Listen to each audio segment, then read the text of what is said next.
ଟିକେ ଇମାଜିନ କରିକି ଦେଖ ବୋଲି ଲେଖା ଅଛି। ଏଥିରେ ତାର ଅର୍ଥ କଣ ମାନେ ବହୁତ ଜଣ ସୋ କଲ୍ଡ ଧାର୍ମିକ ମାନେ ବି ଯିବେ ନାହିଁ ଆଗମନରେ। କୋ ଟାଇପ ର ଧାର୍ମିକ ମାନେ ଯିବେ ନାହିଁ ମୁଁ କାଲି କହିବି ଆପଣଙ୍କୁ। ଧାର୍ମିକ ମାନେ ଯିବା କଥା କିନ୍ତୁ କେତେକ ଧାର୍ମିକ ମାନେ ଅଛନ୍ତି ଯେମାନେ ଯିବେ ନାହିଁ ଆଗମନରେ, ସ୍ୱର୍ଗକୁ ଯିବେନି। ସ୍ୱର୍ଗକୁ ଯାଉନଥିବା ଧାର୍ମିକ ମାନେ ବି ଅଛନ୍ତି ବୋଲି କହିଲେ ଦେଖନ୍ତୁ ଆଶ୍ଚର୍ଯ୍ୟ କଥା। ମୁଁ କହୁନି ବାଇବଲରୁ ଦେଖାଇବି, ବ୍ୟସ୍ତ ହୁଅନ୍ତୁ ନାହିଁ।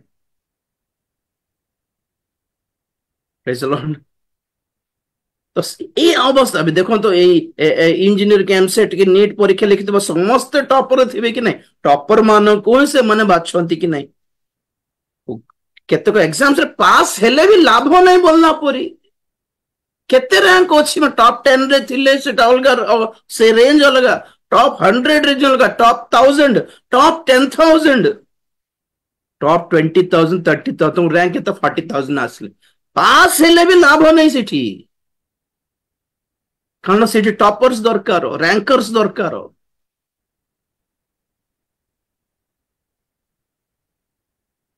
टेंथ क्लास फर्स्ट अटेम्प्ट रे ही रैंक फर्स्ट रैंक रे पास हेबा लोक भी अछंती, दशम श्रेणी 3 थर लेखि कि पास हेबा लोक भी रेठी भी पास, सेठी भी पास। फरक अछि आज्ञा बोल कहू छी मु, देयर इज फरक।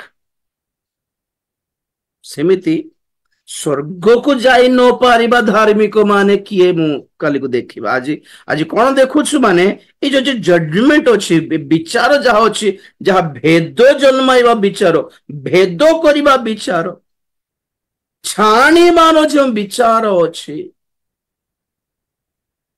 काहे की होउछि बोल कहले ख्रीष्टीय समाज रे थिबा डुप्लिकेट्स, शारीरिक क्रिश्चियन, नकली क्रिश्चियन, सांसारिक क्रिश्चियन, पापी क्रिश्चियन, आओ क्रिश्चियन भी जाति, क्रिश्चियन है कि भी जाति।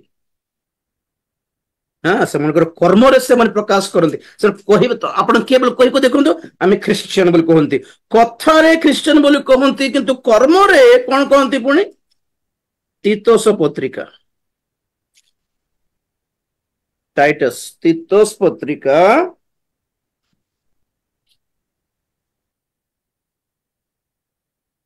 1 अध्याय 16 पद। सेमाने ईश्वर को जानती बोली स्वीकार करती किंतु से मानक कर्म द्वारा ताहांको अस्वीकार करती, सेमाने घृण्य और अबाध्य पुणी समस्त सत्कर्मर अयोग्य।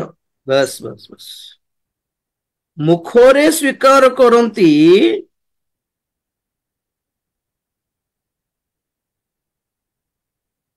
से माने ईश्वर को जानती बोली स्वीकार करती, पुणी हम जानछु प्रभु, हम जानछु जानी बट आम भी क्रिश्चियन, आम भी चर्च जाऊ, भी जाऊ, ओके से किंतु से माने घृण्य और अबाध्य।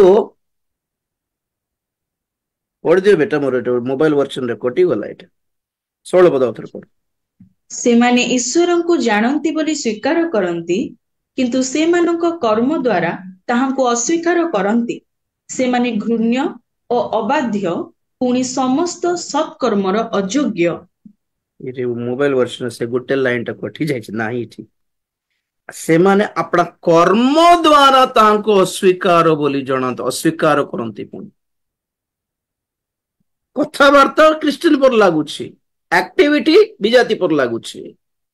एक्टिविटी देखिले कौन माने क्रिश्चियन ना माने क्रिश्चियन, क्रिश्चियन ना माने क्रिश्चियन बोली होउथिबो, फटा से देखे कि प्रेज लॉर्ड भाई बिल्कुल ओ तुम क्रिश्चियन की लागुथिबो, कथा रे क्रिश्चियन जणा पडुछि किंतु एक्टिविटी रे से मनकर हालचाल रे, से मनकर ड्रेसअप स्टाइल रे, से मनकर कथावार्ता रे, को विवाह घरे सिनेमा गीत बाजला बेलको नाचिबार जणा पडुछि माने क्रिश्चियन है नथिबे भाबुथिबो। देखला बेलको प्रेज लॉर्ड भाई अरे क्रिश्चियन लोग के तुमने विजा देल भाबुथिल से तार हेयर स्टाइल को, तार बाल को नहीं। Activity you know, activity activity बहुत इंपोर्टेंट एठी। आम निजक बहुत किसी भाभी हेबो, निजक बहुत बड़ ग्रेट भाभी हेबो, निजक क्रिश्चियन भाभी हेबो, निजक साधु बोली मणि हेबो, आम निजक को बहुत ग्रेट ही फील करो, हो कि नहीं? अब हर कोई अपने आप को बड़ा ही समझता है, ग्रेट समझता है। उस हिसाब से हम भी ग्रेट हैं, आप भी ग्रेट हो, लेकिन हम कैसे दिखते हैं वो बहुत जरूरी होता है। लोगों की नजर में लोग हमें किस नजर से देखते हैं, हैं? एक्टिविटी बहुत इंपॉर्टेंट। एक्टिविटी द्वारा ଆମମାନଙ୍କର କର୍ମ ଦ୍ୱାରା ଜଣା ପଡିବ କି ଆମେ ପ୍ରକୃତରେ ପ୍ରଭୁଙ୍କର ଲୋକ କି ନାହିଁ।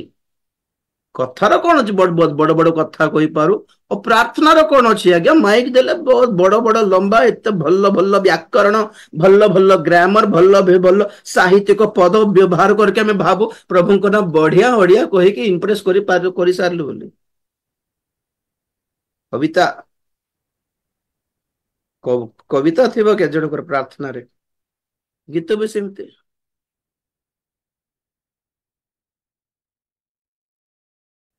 କେତେ 3 ନାଇଁ ନାଇଁ 2 ବାର ଆଲଫା।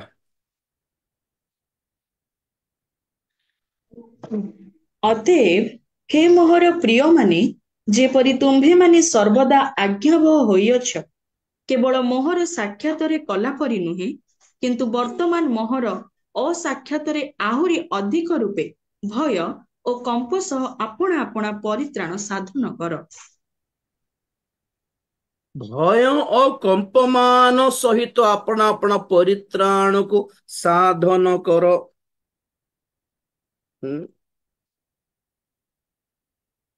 ସାଧନ କର।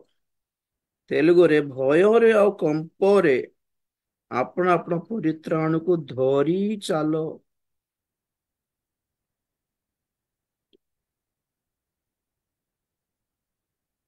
ପ୍ରେଜ୍ ଦ ଲର୍ଡ। କାହିଁକି? ପରିତ୍ରାଣ ପ୍ରଭୁ ଦେଲେ, ସେ ପରିତ୍ରାଣ ପଛରେ ଯୋଉ ପରିଶ୍ରମ, ଯୋଉ ଖର୍ଚ୍ଚ ଅଛି, ପ୍ରଭୁ ଭୋଗିଲେ ସେଟା, ଆଉ ଆମକୁ ଦେଲେ, ଆମ ହାତରେ ଦେଲେ। So now we are responsible. We may hold the salvation or we may lose the salvation. ପରିତ୍ରାଣ ଧରି ରଖିବୁ ନା ମଝିରେ ହଜେଇ ଦେବୁ, କାହାକୁ ଜଣା। କଣ ହେଇଥିଲା ଏଦେନ ଉଦ୍ୟାନରେ? ପରମେଶ୍ୱର ଦେଇଥିବା ଗୌରବ, ପରମେଶ୍ୱର ଦେଇଥିବା ଏଦେନ ଉଦ୍ୟାନର ସୌଭାଗ୍ୟ। ପରମେଶ୍ୱର ଆଦମକୁ ସେଇ ଜବ ଦେଲେ, ତୁମେ ସିକ୍ୟୁର କରିକି ରଖ, ତୁମେ ଜଗିକି ରଖୁଥାଅ। ସବୁ ହରାଇଲେ କି ନାହିଁ?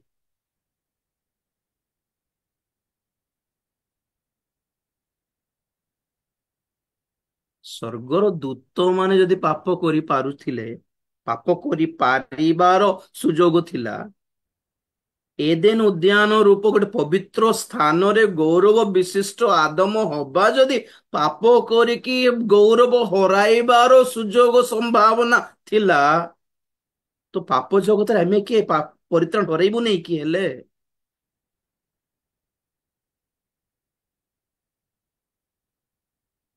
ସୋ ଏଥିରେ ଜଣା ପଡୁଛି ଲୋକମାନେ, ବହୁତ ଜଣ ଖ୍ରୀଷ୍ଟିଆନ ମାନେ ବହୁତ ବହୁତ ଡେଞ୍ଜରସ୍ ଶିକ୍ଷାର ବନ୍ଧନରେ ଅଛନ୍ତି, ବଣ୍ଡେଜରେ ଅଛନ୍ତି।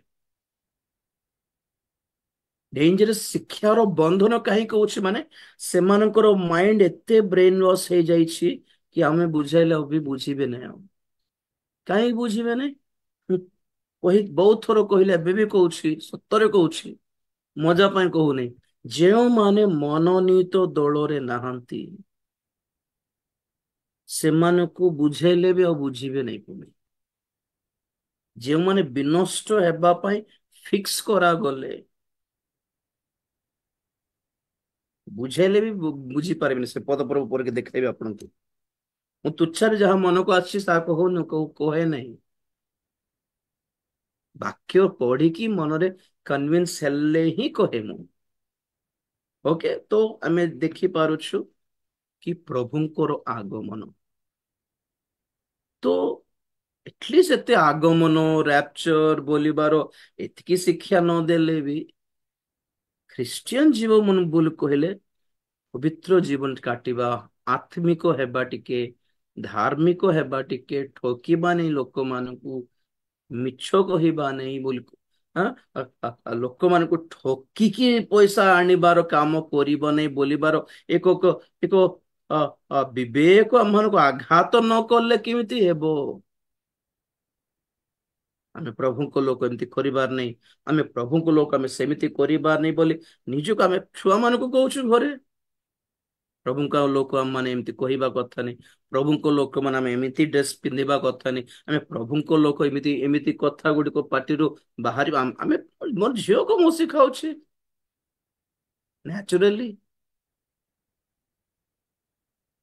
ପଢୁଛି ସେ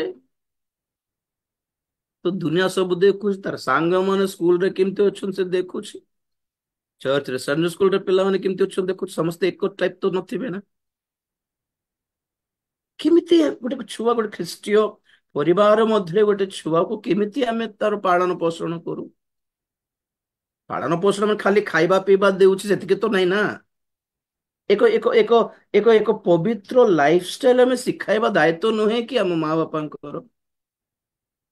ପବିତ୍ର ଲାଇଫଷ୍ଟାଇଲ ଆଜ୍ଞା, ହୋଲି ପ୍योर ଲାଇଫଷ୍ଟାଇଲ। କେମିତି ତାର ଗୋଟେ ଗୋଟେ ମାପକାଠି, ଗୋଟେ ମାପକାଠି କଣ ମାନେ ଆମେ ପ୍ରଭୁଙ୍କ ଲୋକ ଏମିତି କରିବା କଥା କି? ଆମେ ପ୍ରଭୁଙ୍କ ଲୋକ ଏମିତି କହିବା କଥା କି? ଆମେ ପ୍ରଭୁଙ୍କ ଲୋକ ଆମର ଡ୍ରେସଅପ୍ ଷ୍ଟାଇଲ ଏମିତି ଥିବା କଥା କି ବୋଲିବା ମନୋଭାବ ଗୋଟେ ନଥିଲେ କେମିତି ହେବ ଏଇ ଜଗତରେ? ତେଣୁକରି ସେ ବିଦେଶର ବି ଜାତି ମାନ ଖ୍ରୀଷ୍ଟିଆନ ମାନଙ୍କୁ ଦେଖିକି ବାହ ଆମେରିକା ଇଜ ଗଡ୍ସ କଣ୍ଟ୍ରି ବୋଲି ହୁଅନ୍ତୁ ନାହିଁ। ଓକେ, ଆଜି ଇସ୍ରାଏଲରେ ଥିବା ଜିହୁଦୀ ମାନଙ୍କୁ ସମସ୍ତଙ୍କୁ ତ ପ୍ରଭୁଙ୍କର ଲୋକ ବୋଲି ମାନୁନୁ। ଆଜି ଗୋଟେ ଗୋଟେ ମଣ୍ଡଳୀରେ ନିଜକୁ ଖ୍ରୀଷ୍ଟିଆନ ପରି ଦେଖାଉଥିବା ସମସ୍ତେ ବି ଖ୍ରୀଷ୍ଟିଆନ ନୁହନ୍ତି। ବହୁତ ଥର କହିଲେ ଆପଣ ମାନଙ୍କୁ, ବାକ୍ୟ ମଧ୍ୟରେ ଦେଖାଇଲେ ଦେଖାଇଲେ କି ନାହିଁ? ଥରେ ଦେଖିବେ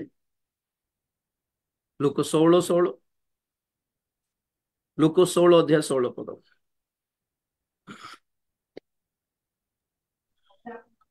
ବ୍ୟବସ୍ଥା ଓ ଭାବବାଦୀ ମାନଙ୍କ ଧର୍ମଶାସ୍ତ୍ର ଜହନଙ୍କ ପର୍ଯ୍ୟନ୍ତ ପ୍ରଚଳିତ ଥିଲା।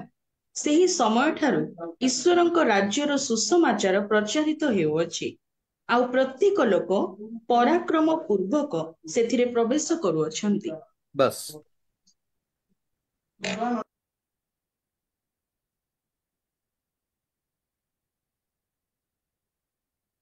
ବାପ୍ତିଜକ ଜହନଙ୍କ ସମୟ ଠାରୁ ଈଶ୍ୱରଙ୍କ ରାଜ୍ୟର ସୁସମାଚାର ପ୍ରଚାରିତ ହେଉଅଛି। ନାଇଁ କି?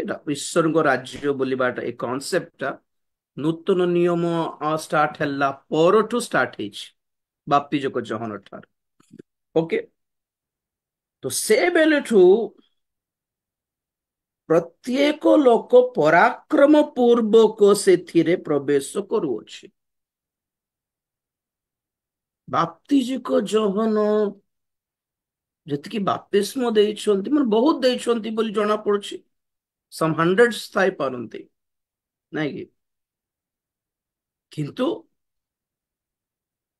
ପେଣ୍ଟିକୋଷ୍ଟ ଦିବସରେ କେବଳ 150 ଜଣ ହିଁ ଥିଲେ। ସରି, 120 ଜଣ ହିଁ ଥିଲେ। ଆଇ ମିନ୍ ଇନକ୍ଲୁଡିଂ 11 ଜଣ ପ୍ରେରିତ ମାନେ। ସେ ଜିହୁଦା ଇସ୍କରିୟତ କଟିଗଲା, ଆଉ କେତେ ଲୋକ କଟିଗଲେ କି? କଣ ଜଣା ପଡୁଛି? ପେଣ୍ଟିକୋଷ୍ଟ ଦିବସରେ ଯେତେବେଳେ ମଣ୍ଡଳୀ ଆରମ୍ଭ ହେଲା, ତା ଆଗରୁ ପ୍ରଭୁ ଯୀଶୁ ଖ୍ରୀଷ୍ଟଙ୍କ ପଛରେ ଲୋକ ସମୂହ ଥିଲେ, ମିରାକଲ ପାଉଥିଲେ, ହିଲିଂ ପାଉଥିଲେ। ରୋଟି ଖାଇଲା ବେଳକୁ ଗଣରେ ବାବୁ ବୋଲିଲା ବେଳକୁ 5,000 ପୁରୁଷ ମାନେ ବାହାରିଲେ, ସ୍ତ୍ରୀ ମାନଙ୍କୁ ଗଣା ହେଲା ନାହିଁ ଆଉ। କିନ୍ତୁ ସେମାନେ ବି ଖାଇଲେ। ଖାଇବା ଲୋକ ପ୍ରଭୁଙ୍କୁ ଫଲୋ କରିବା ଲୋକ ଥିଲେ, ପ୍ରଭୁଙ୍କ ପାଖରେ ଖାଇବା ଲୋକ ଥିଲେ, ପ୍ରଭୁଙ୍କର ପ୍ରଚାର ଶୁଣିବା ଲୋକ ବି ଥିଲେ, ପ୍ରଭୁଙ୍କର ମିରାକଲ୍ସ କୁ ଦେଖୁଥିବା ଲୋକ ଥିଲେ, ପ୍ରଭୁଙ୍କର ମିରାକଲ୍ସ ପାଇଥିବା ଲୋକମାନେ ବି ଥିଲେ। କିନ୍ତୁ ପେଣ୍ଟିକୋଷ୍ଟ ଦିବସରେ ଛାଣି ହେଇଗଲେ କି ନାହିଁ 120? ତ କଣ ଜଣା ପଡୁଛି? ବାପ୍ତିଜକ ଜହନଙ୍କ ଠାରୁ ଈଶ୍ୱରଙ୍କ ରାଜ୍ୟର ପ୍ରଚାରିତ ହେଉଅଛି, ଆଉ ଲୋକମାନେ ଆସୁଛନ୍ତି ବୁଡୁଛନ୍ତି, ଆସୁଛନ୍ତି ବୁଡୁଛନ୍ତି ବାପ୍ତିସ୍ମରେ। ବୁଡୁଛନ୍ତି ଫିଲ୍ ହେଇଯାଉଛନ୍ତି ଆମେ ପ୍ରଭୁଙ୍କ ଲୋକ, ଆମେ ବି ପ୍ରଭୁଙ୍କ ଲୋକ, ଆମେ ବି ପ୍ରଭୁଙ୍କ ଲୋକ। ଓକେ ୱେଲ, ସମସ୍ତେ ବି ପ୍ରଭୁଙ୍କ ଲୋକ ହେବା କଥା, କିନ୍ତୁ ତାର ଗୋଟେ ଗୋଟେ ପ୍ରୋସେସ ପ୍ରୋସିଜର ରହିଛି ନା ନାହିଁ। ଆମର ମନୋଭାବ, ଆମର ଲାଇଫଷ୍ଟାଇଲ କେମିତି ଟାଇପର ହେଲେ ଆମେ ପ୍ରଭୁଙ୍କର ଲୋକ ବୋଲି ଜଣା ପଡିବ କି? ତାର ଗୋଟେ ଅଛି ନା ନାଇଁ ସିଷ୍ଟମ ଗୋଟେ। ହେଁ ହେଁ। ବହୁତ ଜଣ ପରାକ୍ରମ ପୂର୍ବେ ଅର୍ଥାତ୍ ଜବରଦସ୍ତି ପଶି ଗଲେ ପୁଣି ଈଶ୍ୱରଙ୍କ ରାଜ୍ୟ ଭିତରେ। ଓକେ, ଆଉ ରୋମିଓ 9 ଅଧ୍ୟାୟ 6-7 ପଦ। ରୋମିଓ 9 ଅଧ୍ୟାୟ 6-7। କିନ୍ତୁ ଈଶ୍ୱରଙ୍କ ବାକ୍ୟ ଯେ ବିଫଳ ହୋଇଅଛି ଏପରି ନୁହେଁ, କାରଣ ଯେଉଁମାନେ ଇସ୍ରାଏଲ ବଂଶରେ ଜାତ ସେମାନେ ଯେ ସମସ୍ତେ ଇସ୍ରାଏଲ, କି ଅବା ଅବ୍ରାହମଙ୍କ ବଂଶ ବୋଲି ଯେ ସମସ୍ତେ ସନ୍ତାନ ତାହା ନୁହେଁ, କିନ୍ତୁ ଇସାକ ଠାରେ ତୁମ୍ଭର ବଂଶ ଖ୍ୟାତ ହେବ। ହୁଁ, ଅର୍ଥ 8 ପଦ। ଏହି ଶାରୀରିକ ଏଥିର ଅର୍ଥ ଏହି ଶାରୀରିକ ଭାବେ ଯେଉଁମାନେ ସନ୍ତାନ ସେମାନେ ଯେ ଈଶ୍ୱରଙ୍କ ସନ୍ତାନ ତାହା ନୁହେଁ, କିନ୍ତୁ ପ୍ରତିଜ୍ଞାର ସନ୍ତାନ ବଂଶ ରୂପେ ଗଣିତ ହୁଅନ୍ତି। ଶାରୀରିକ କାରଣ ଏହା ଭାବରେ ତ ଯେଉଁମାନେ ପ୍ରତିଜ୍ଞା ସନ୍ତାନ ହେଲା ସେତିକି 8 ପଦ ଗୋଟେ। ଶାରୀରିକ ଭାବରେ ଯେଉଁମାନେ ସନ୍ତାନ ସେମାନେ ଯେ ଈଶ୍ୱରଙ୍କ ସନ୍ତାନ ତାହା ନୁହେଁ। ଫିଜିକାଲି ଜେଜେବାପାଙ୍କର ଜେଜେବାପା, ଜେଜେବାପାଙ୍କର ଜେଜେବାପା ସବୁ ଖ୍ରୀଷ୍ଟିଆନ, ତେଣୁକରି ଖ୍ରୀଷ୍ଟିଆନ କି? ଜେଜେବାପା ଖ୍ରୀଷ୍ଟିଆନ ବୋଲି ତୁମେ ଖ୍ରୀଷ୍ଟିଆନ ହେଲ କି? ଏଇଟା କୋଉଠିକାର ରୁଲ? ଜେଜେବାପା ଭାରତୀୟ ହେଲେ ତମେ ଭାରତୀୟ ହେଇପାରିବ, ଭେରି ଗୁଡ। ଜେଜେବାପା ଓଡିଆ ହେଲେ ତୁମେ ବି ଓଡିଆ ହେଇପାରିବ, it's okay, fine, good, not bad. ତମ ଜେଜେବାପା ଡକ୍ଟର ହେଇଛନ୍ତି ବୋଲି ତମେ ବି ଡକ୍ଟର ହେଇକି ଜନ୍ମ ହେବ କି? ନାଇଁ ନା, ତାର ପାଠ ପଢିବାକୁ ଦରକାର। ତମ ଜେଜେବାପା ବଢିଆ ଇଂଲିଶ କହୁଛନ୍ତି ବୋଲି ତୁମେ ଜନ୍ମରୁ ଇଂଲିଶରେ କଥା ହେଉଥିବ କି? ହେଇପାରିବ? ନର୍ମାଲି ହେଇପାରିବ କି? ହଁ? ତ ଜେଜେବାପା 5ଟା ଭାଷା କଥା ହେବେ, ଜନ୍ମରୁ ତୁମେ ପାରିବ କି? ନାଇଁ। ସେମିତି ଶାରୀରିକ ଭାବରେ ଯେଉଁମାନେ ଖ୍ରୀଷ୍ଟିଆନ ସେମାନେ ଖ୍ରୀଷ୍ଟିଆନ ନୁହନ୍ତି। ମ୍ୟାନ୍ୟୁଆଲି ପ୍ରଭୁଙ୍କୁ ପାଇକି, ମନ ପରିବର୍ତ୍ତନ କରିକି, ବାପ୍ତିଜିତ ହେଇକି, ପରିତ୍ରାଣ ପ୍ରାପ୍ତ ହେଇକି, ମଣ୍ଡଳୀର ସଂଯୁକ୍ତ ହେଲେ ସେତେବେଳେ ଯାଇକି କହା ହେଇପାରିବ, ସ୍ୱର୍ଗ ଚିହ୍ନିବ କି ଆପଣ ମୁଁ ଖ୍ରୀଷ୍ଟିଆନ ବୋଲି। ତ ତେଣୁକରି ଜଣା ପଡୁଛି ବହୁତ ଜଣ ଡୁପ୍ଲିକେଟ ଆଇଟମ୍ସ ଭର୍ତ୍ତି ହେଇଯାଇଛନ୍ତି ଖ୍ରୀଷ୍ଟୀୟ ସମାଜରେ। ତେଣୁ କରି ରାପଚର ବେଳେ ବିଚାର ହେବ। ଆମେ ସେଇଠି ଷ୍ଟାର୍ଟ କରିଥିଲୁ, ପ୍ରଥମ ପିତର 4 ଅଧ୍ୟାୟ 17 ପଦ। ଆମେ ଶୁଣି ଆସୁଛୁ ଗତ 3ଟା ଏପିସୋଡରୁ କି ରାପଚର ଇଜ ଅଲସୋ ଜଜମେଣ୍ଟ। ଆଗମନ, ମଣ୍ଡଳୀର ଉତ୍ଥାପନ ମଧ୍ୟ ଏକ ବିଚାର ଅଟେ। ହଁ, କାରଣ ପ୍ରଥମ ଈଶ୍ୱରଙ୍କ ପିତର ପ୍ରଥମ ପିତର 4:17। ହଁ, କାରଣ ଈଶ୍ୱରଙ୍କ ଗୃହ ଠାରୁ ଆରମ୍ଭ କରି ବିଚାର କରିବା ସମୟ ଉପସ୍ଥିତ। ଆଉ ଯଦି ପ୍ରଥମରେ ଆମ୍ଭମାନଙ୍କ ଠାରୁ ଆରମ୍ଭ ହୁଏ, ତେବେ ଯେଉଁମାନେ ଈଶ୍ୱରଙ୍କ ଅନାଜ୍ଞାବହ ସେମାନଙ୍କର ଶେଷ ଦଶା ଅବା କଣ ନ ହେବ? ପୁଣି ଧାର୍ମିକ ବ୍ୟକ୍ତି ଯଦି କଷ୍ଟରେ ପରିତ୍ରାଣ ପାଏ, ତେବେ ଅଧାର୍ମିକ ଓ ପାପୀ ଲୋକ କେଉଁଠାରେ ମୁହଁ ଦେଖାଇବ? ବାସ୍ ବାସ୍, ଅତଏବ ହେଲା ହେଲା। ଏ ପଏଣ୍ଟ ଦେଖନ୍ତୁ, ଅବଶ୍ୟ ଆମେ ଦେଖି ସାରିଲୁ କି ଈଶ୍ୱରଙ୍କର ଗୃହ ଠାରୁ ବିଚାର ଆରମ୍ଭ ହେବ, ରାଇଟ? ତ 18 ପଦର ବିଚିତ୍ର କଥା ଦେଖ, ପୁଣି ଧାର୍ମିକ ବ୍ୟକ୍ତି ହିଁ ଯଦି କଷ୍ଟରେ ପରିତ୍ରାଣ ପାଇବ, ତେବେ ପାପୀ ମାନେ କୁଆଡେ ମୁହଁ ଦେଖାଇବେ? ମାନେ ଆମ ଭିତର କଥା, ପ୍ରଭୁଙ୍କର ଆଗମନ ବେଳେ ଯଦି ବିଜାତି ଲୋକ ଆସି ପଚାରିବ, ଭାଇନା ତମର ପ୍ରଭୁ ଆସିଲା ଆମକୁ ନେବେ କି? ବୋଲେ ଆମେ କଣ କହିବା କଥା? ମୁଁ ଯିବି କି ନାଇଁ ମତେ ଡାଉଟରେ ଅଛି, ଆଉ ତମକୁ କେଉଁଆଡେ ନେବେ ତମ? ସେମିତି ଆମେ ନିଜକୁ ଯାହା ମନକୁ ଭାବୁଛୁ ଆମେ ଧାର୍ମିକ ଲୋକ ବୋଲି ଭାବି ହେଉଛୁ, ପ୍ରଭୁଙ୍କର ଲୋକ, ଆମେ ଖ୍ରୀଷ୍ଟିଆନ ଲୋକ, ଆମେ ବାପ୍ତିସ୍ମ ନେଇଛୁ, ଆମେ ଚର୍ଚ୍ଚ ଯାଉଛୁ, ଆମେ ଗିର୍ଜା ଯାଉଛୁ, ଆମେ ଆମ ପାଖରେ ନା ବହୁତ ବଢିଆ ବଢିଆ ବାଇବେଲ ଯାକ ଅଛି, ଆମେ ଚାନ୍ଦା ଫାନ୍ଦା ଦେଉଛୁ। ତେଣୁକରି ଆମେ ପ୍ରଭୁ ନେବେ ନା ଆଉ ଆମକୁ ବୋଲିବା ଗୋଟେ